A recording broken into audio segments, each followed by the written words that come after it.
자, 여러 가지 현안이 있지만 그래도 우리 교수님한테 처음 듣고 싶은 것은 이스라엘 하마스 그 문제. 이 상황. 음. 지금 저도 이제 외신 이게 보도되고 있는 걸 보면은 너무나 끔찍해요. 이게 예. 유엔 사무총장이 국제법을 위반하는 가능성이 커졌다는 거거든요. 이미 뭐 국제법 위반을 양쪽이 다 했잖아요. 그렇죠. 이렇게 민간인을 학살하고 이걸 네. 정당하다고 우기면은 그건 문명을 부정하는 행위고, 음. 난민촌을 그래 공습해가지고 1,000명을 죽여버리는 이게 저 국제법 위반 아니면 뭐가 국제법 위반입니까? 그래. 네. 아, 근데 이스라엘은 뭐 아랑곳하지 않은 거 아닙니까? 그러니까 하마스 지도자가 은신해 있다고 네. 그 공습을 하는 거거든요. 음. 의심되는 곳을. 근데 하마스는 이게 정규군이 아니라 네. 저 팔레스타인 속의 뿌리박은 하나의 이데올로기이자 음. 저항의 문화고, 그다음에 네트워크입니다. 네. 근데 하마스를 괴멸하겠다 그래가지고 들어가면은 그러면 주민들 다 죽여야지. 그러니까 오늘 저녁에 제가 한겨레 칼럼 나가는 칼럼 제목이 하마스는 괴멸되지 않는다. 그건 괴멸의 문제가 아니다. 네. 2001년에 9.11 테러가 일어나고 미국이 3, 4주 동안 계속 떠들었던 게 알카에다를 괴멸하겠다였습니다. 그럼 알카에다가 그 뒤로 22년이 지난 지금 괴멸됐나? 안 됐거든. 그렇죠. 그건 괴멸되는 조직이 아니에요. 근데 하마스는 알카에다보다 훨씬 규모도 크고, 훨씬 네트워크의 해외 본부까지 포함해가지고, 카타르 요르단에 저기 본부가 있고, 네. 이렇게 전 세계에 퍼져 있고, 그래서 외교가 가능하고 심리전이 가능하고 또 하나의 문화와 네트워크로 만들어진 거지 단순히 눈에 보이는 조직만이 다가 아니거든. 우리가 볼 때는 그냥 어떤 이제 무장 정파라고 해가지고 뭐 1년에 그럼 무장 대원들만 있다 생각하는데 그게 아니군요. 그건 아닙니다. 네.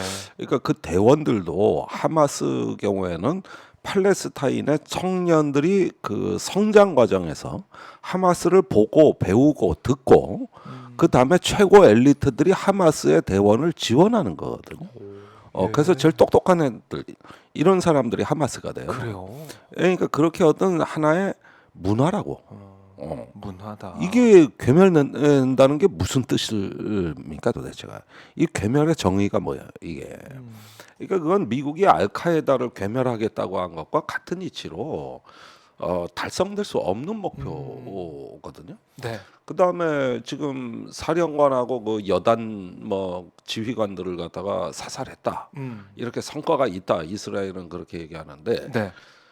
지난 3주 동안 그 무자비한 공습 속에서도 간헐적이지만 하마스의 여전히 로켓 반격이 이어지고 있고, 그것은 뭐냐면은 무장 조직에 대한 지휘 통제 능력이 유지되고 있다는 뜻이거든요. 이 공습에도 불구하고. 네. 그다음에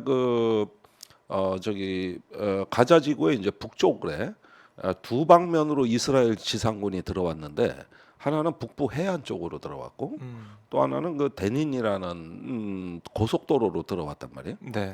그랬는데 그 알카셈 여단하고 알카자르 여단 두 개 여단이 합동 작전으로 이스라엘 전차와 장갑차를 공격했거든요.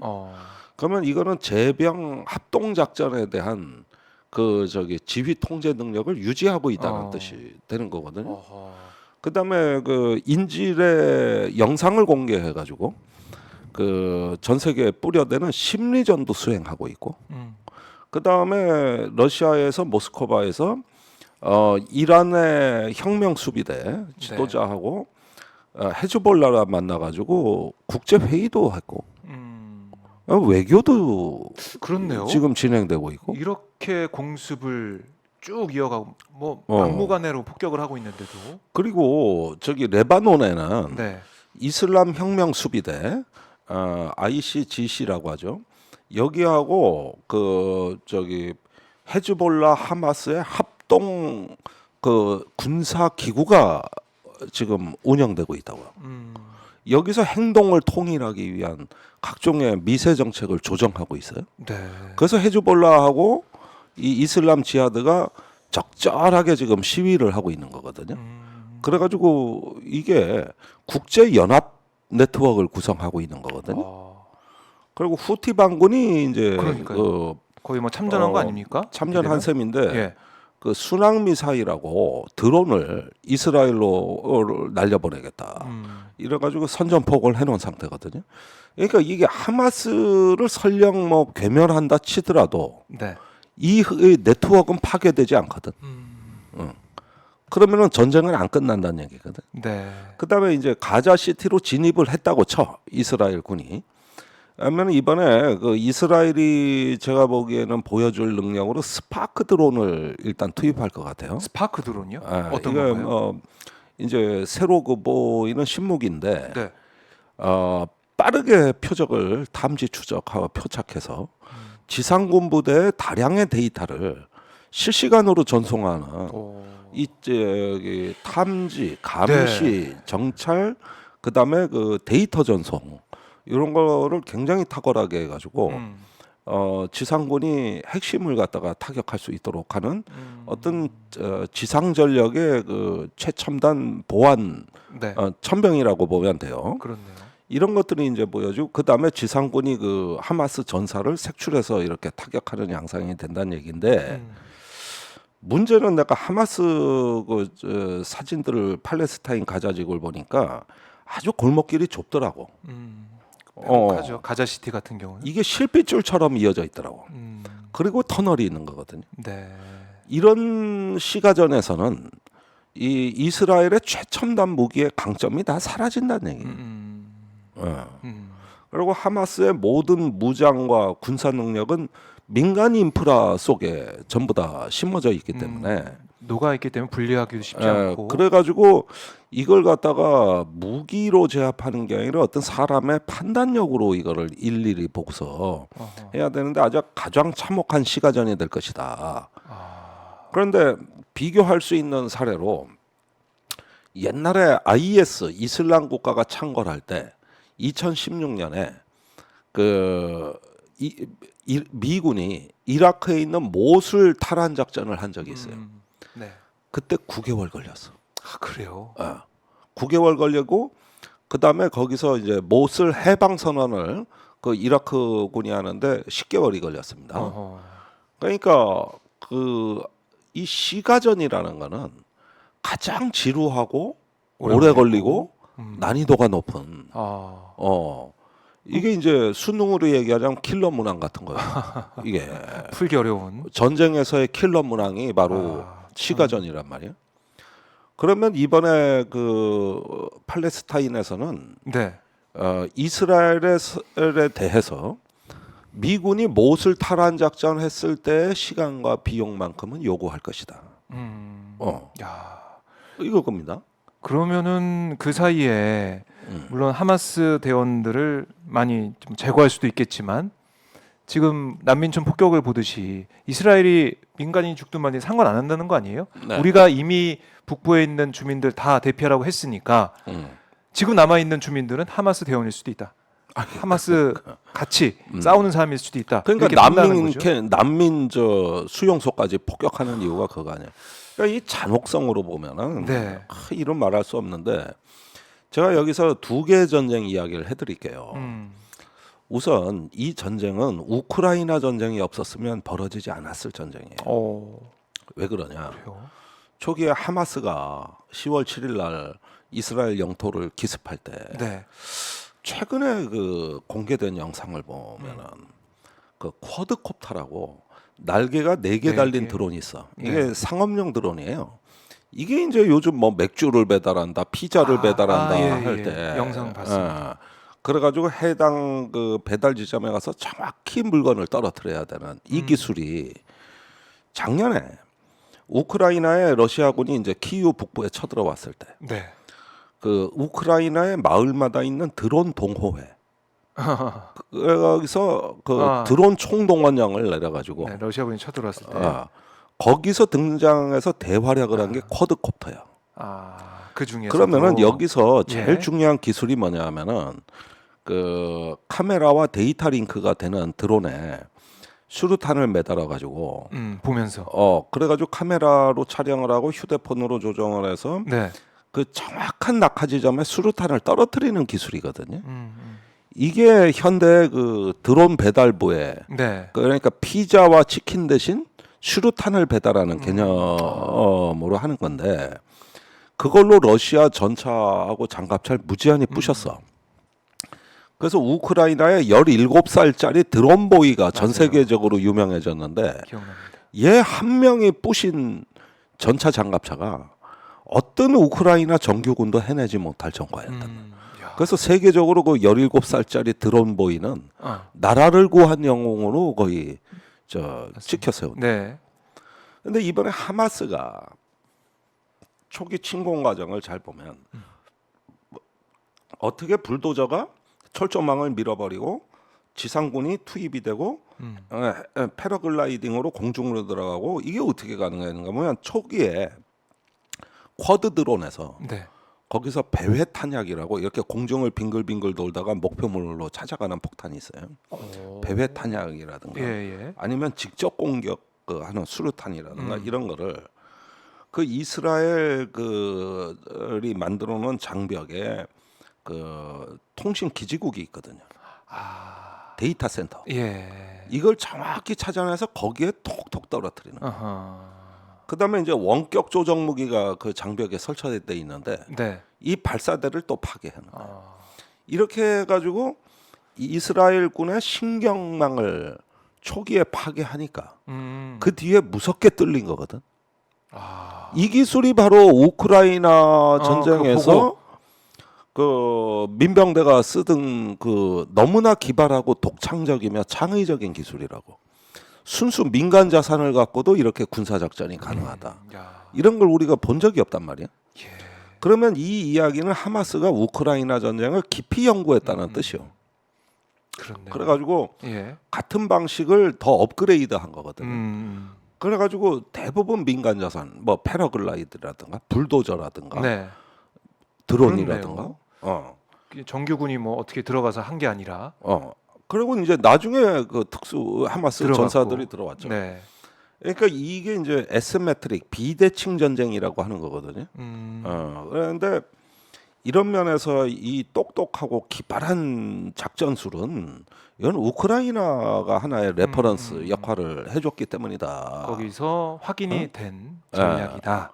그러니까 살인의 기술은 네. 너무나 빨리 학습된다고. 그러네요. 근데 여기에다가 그 러시아군의 잔혹성 이거는 또 이스라엘군이 배운다. 아유, 그러면 안 되는데. 이번에 10월 7일 날 네. 하마스 기습이 시작됐는데 10월 10일 날 이스라엘군이 그 가자지구 남쪽에서 155mm 포를 발사하는 사진이 나왔는데 네. 그 포탄 사진을 보면 백린탄이 섞여 있습니다. 백린탄. 어떤 탄이죠 이게? 이게 이제 국제적으로는 비인도적 살상 무기라 그래가지고 사용을 해서는 안 되는 무기거든요. 이 주성분이 인입니다. 인. 인인데 이게 섭씨 70도에서 불이 붙어요. 그러니까 굉장히 불이 쉽게 붙었는데 안 꺼져. 그래가지고 아무리 물을 들이부어도 안 꺼져. 이 불은 계속 타들어가는 불인데. 야, 무시무시하네요. 그러니까 그 사진에 보면은 이게 터질 때 하얀 그 파편이 하얀 연기를 뿌리면 주변으로 쫙 퍼진다. 그래서 백린이요, 하얀인이라 그래서. 그 다음에 타들어가기 시작하는데 예. 이게 인체에 붙으면 안 떨어진다고. 그 끈적끈적한 성분이 같이 있다고. 예. 그러면은 이게 떨어지지도 않으면서 계속 타들어가는 거죠. 그 다음에 건물에 가서는 완전히 초토화됐겠지. 이게 소위탄이라고도 그러는데 화재를 일으켜서. 예. 그런데 소방관이 물을 뿌려봤자 안 이건 꺼지지 않기 때문에 그 유독가스와 그 화염을 계속 내보내는. 그래가지고 그 원래 이런 소위탄은 원래 2차 대전 때 그 전략 폭격을 할 당시에 처음 사용됐는데 네.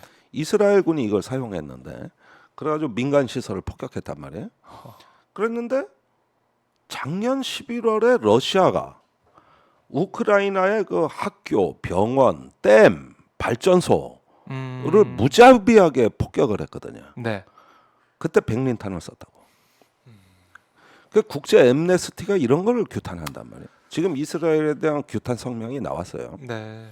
그런데 이런 잔혹성 이번에 그 이스라엘군의 잔혹성을 보면은 작년 11월에 러시아가 우크라이나의 민간 인프라를 공습하던 것과 거의 유사한데 그 러시아군의 작전을 4배속으로 빨리 돌린 게 지금 아, 가자지구 공습이다. 네. 그거보다 더 무자비하고 신속하고 음. 다량의 폭탄을 쏟아붓던 이 모양이 바로 러시아 우크라이나 전쟁의 4배속 버전 압축적인.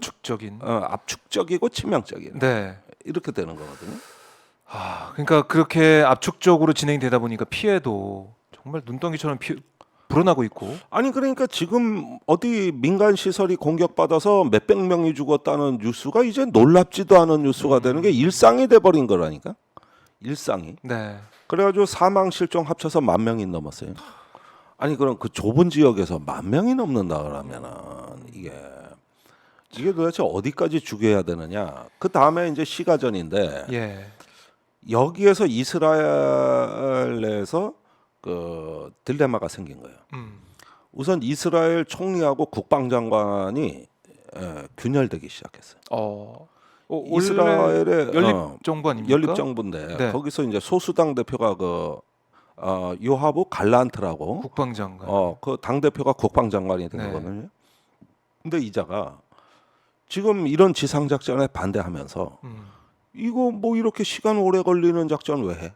당장 가자시티로 쳐들어가서 끝장을 내버리겠다. 끝장을. 극우 정당의 대표로서. 지금 확실히 하마스가 여전히 건재하다. 그렇게 무자비한 공습을 했는데도 네. 안 되겠다. 기어 들어가서 끝장을 내버리겠다. 전면전 근데 이렇게 하면은 네. 네타냐후 총리는 또 미국의 압력도 받고 있는데 그건 안 되지. 지금 폭격으로도 엄청난 성과를 거두고 있잖아. 그러지 말고 한 뼘 한 뼘 들어가. 이래가지고 둘이 충돌하고 있어 지금. 야, 그럼 네 분이 있는 셈이네요. 그런데 목소리가 왜 안 나오고. 이 갈등이 커지냐면 네. 그 지금 이스라엘에 36만 명의 예비군이 동원돼 있습니다. 정규군은 18만밖에 안 돼요. 그 2배 예비군이 동원돼 있는데 이렇게 되면은 네. 1,000만이 안 되는 이스라엘 인구에서 이 정도 그 예비 전력 동원이 되면 경제가 마비라고. 그렇죠. 다 생업에 종사하는 사람들인데. 이제 전시 경제 문제가 생기는데 벌써 3주째 이 대기 상태에 있거든. 그렇죠. 예, 예. 이 대기 상태를 언제까지 해야 되나? 이것도 비용이 만만치가 않은 거야. 그렇네요. 이것도. 예. 거기에다가 지상군을 갖다가 이렇게 장기간 전투 대기를 하고 예비군을 동원해 놓으면 지금 비용이 이스라엘도 계속 커지고 있다. 그러니까 군의 입장에서는 빨리 끝장 내버리자. 그런데 네타냐후 총리 끝장이 나야 끝장을 내지. 그렇죠. 그 가자 시트 들어간 그때부터 또 시작이요. 그때 진짜 시작이 되는 거죠. 이래가지고 지금 이 방향을 둘러싸고 야, 이거 이스라엘도 연립 정부 내에서 날카로운 견해 차이 대립이 지금 벌어지고 있어요. 근데 그 사이에 근데 공습은 계속되죠. 공습은 계속되죠. 지상에서도 싸우죠. 이러니까 피해가 그러니까 커지니까요. 이게 이렇게 이제 장기화되면은 이란 혁명 수비대와 헤즈볼라와 이슬람 지하드 등 이쪽에서 충분한 대응 시간을 이거 어떻게 앞으로 이스라엘에 대항할 것인가를 네. 모의할 수 있는 충분한 시간도 주는 거거든요. 그렇네요. 그런데 여태까지 이스라엘이 했던 모든 전쟁은 속전입니다. 네. 뭐 3일 전쟁 뭐 이런 얘기 많이 6일 전쟁 6일 했었고 전쟁. 그다음에 48일 전쟁이 제일 길어요. 그리고 이제 2006년에 레바논 전투에서는 장기간 지속되고 성과도 없어서 총리, 국방장관, 합참의장이 다 잘려. 그건 치욕이라고 보거든요. 네. 근데 지금 이제 이게 3주. 3주가 넘었고 그렇네요. 그래서 속전속결로 여태까지 전쟁을 치러온 이스라엘 입장에는 아직 본격적인 전쟁은 시작도 안 했다. 이게 지금 이스라엘 내에서도 큰 혼란이 벌어진 거야. 이게 이스라엘도 이게 한 목소리가 안 되고 한 목소리 내지 못하고 있고 이거 지켜보고 있는 미국도 지금 만만치 않은 상황이고. 근데 제가 아주 눈여겨보는 인물 네. 재무장관 스모트리치. 근데 전에 한번 말씀드린 것 같은데 이자가 이제 시오니즘당 대표를 하다가 연립정권으로 참여해가지고 네. 그 현재 서한지구 정책의 정권을 그 위임받은 하나의 어떤 그 실세 장관이라고 할 수가 있는데 꼭 보면 한동훈 장관 같아. 아, 그래요? 역할이. 예. 근데 이자가 여태까지 가자 지구에서 온갖 폐악질을 다 했거든. 팔레스타인들 몰아내고 폐악질을 다 했거든요. 네. 근데 최근에 서한 지구에 계속 학생 시위가 일어나고 있어요. 근데 이 시위의 조짐이 커지면은 그 유대인 정착촌을 이제 공격할 가능성이 높아요. 그럴 수 있겠죠. 염려가 되겠죠. 유대인 정착촌. 네. 사실 이 유대인 정착촌이라는 게 이렇게 자꾸 확장해 들어가는 건 뭐냐면은 90년대에 냉전이 종식되고 나서 얼마 후부터 소련이 해체되고 그 러시아에 있던 많은 유대인들이 200만 명 정도 이스라엘로 귀화해 왔거든요. 그 사람들에 대한 정착할 수 있는? 정착할 새로운 땅과 그 주택이 필요했던 겁니다. 네. 그게 이제 유대인 정착촌이 새로운 아. 지역으로 확장된 배경이거든요. 땅이 있어야 되니까. 살 그러니까 수 팔레스타인으로부터 강탈하고 있- 약탈해서 만든 정착촌이 되는 네. 거예요. 그러니까 그 주변에서 시위가 일어나고 있고 그럴 수 있- 그 시위를 이스라엘 경찰이 발포를 해서 또 수백 명이 죽었단 말이에요. 하. 그러다 보니까 지금도 이런 상태에서 팔레스타인 자치정부 그 파타라 그러죠. 네. 과거의 피에로 음. 여긴 허수아비고 음. 통치 능력이 없고 부패했고 네. 결국은 여기서 이제 그 새로운 저항 그 에너지가 조직화될 가능성이 있다. 아, 서한지구에서도. 예. 그런데 이런 것들을 제가 이런 어떤 현대 전쟁 양상들을 뭐 레바논부터 쭉 봐봤을 때 네. 어떤 언론에서도 이 점을 지적하지 않던데 우크라이나 전쟁이 이스라엘 하마스 전쟁을 지도했다. 그 전쟁을 4배속으로 틀면은 지금이 살인의 기술은 예. 인간의 본성에 내재한 하나의 악성, 이 악마의 그 저기 본성은 네. 무엇보다도 살인의 기술을 엄청나게 빠르게 학습한다. 그 속도가 빠르다. 빠르다. 우리가 예컨대 뭐 농법이 전수된다든가 기업의 혁신 능력이 뭐 전파된다거나 이런 건 속도가 느리거든. 네. 근데 살인의 노하우는 빨라. 비극이네요. 그리고 주로 강자보다는 약자가 이 군사 혁신을 잘해. 그래서 그 나폴레옹이 프러시아를 침략해가지고 프러시아 군대가 완전히 나폴레옹에 짓밟혔단 말이에요. 그 경험 속에서 프러시아의 군사 천재 클라우제비치가 전쟁론을 쓴 것이에요. 그거는 바로 나폴레옹을 극복하기 위한 군사 사상이 필요한 거거든요. 그래서 프러시아 군대가 총참모부, 이 군사 참모제도라는 거를 전 세계에서 최초로 창안을 했고 예. 현대적 군사 교리의 기본 사상의 토대를 만들었는데 그게 바로 본 클라우제비치가 쓴 전쟁론이라는 책인 거예요. 그러니까 약자가 강자를 이기기 위해서는 새로운 그 혁신을 도입하는데 네. 그게 바로 다윗이라는 소년이 거인 골리앗을 쓰러뜨리기 위해서 짱돌을 던지는 방식을 개발하는. 네. 에? 그런 셈이에요. 그래서 군사 혁신은 주로 약자가 일으켜. 그게 이 우크라이나 민병대와 하마스. 그래서 이 전쟁의 기술이 평등화되고 있다. 아하. 그러자 이스라엘은 더 잔혹한 방식으로 혁신을 해야 되는 거죠. 이게 기존 방식으로는 안 되는 거지. 더 잔혹하게. 그러다 보니 러시아를 닮아가는 거죠. 아, 그렇게 바로 비교가 되네요. 예. 상황 더 빠른. 그래서 속도는 더 전쟁은 빠르고. 전염병처럼 전파되는 거예요. 이걸 아셔야 돼. 전쟁은 바이러스보다 전파 속도가 빠르다. 1차 대전, 2차 대전 봐. 한 네. 군데서 일어나니 그냥 전 세계가 다 그렇죠. 휩쓸려 가는데 예. 전쟁은 전염병입니다. 아.